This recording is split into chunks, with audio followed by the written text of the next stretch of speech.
My name is Jay English, and I'm the pastor of Youth and Community Outreach right here at Parklawn, and I want to ask you a question.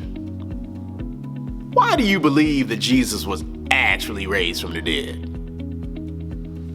See, in 1 Corinthians chapter 15, Paul makes the argument that if Jesus was never raised from the dead, then our faith is worthless, the apostles were nothing but a bunch of liars, and that we as Christians should be pitied more than anyone else in the world. So with that being said, I want you to come join me on Tuesday, October the 8th at 7 p.m. I'm going live on the Parklawn Assembly of God Facebook page. We're going to be diving into the historical data, both biblical and secular, that I believe proves that not only is Jesus alive and well today, but that he is also exactly who he said he is, and that he did exactly what the Bible said he did. I can't wait to see you and talk about it more there. Take care.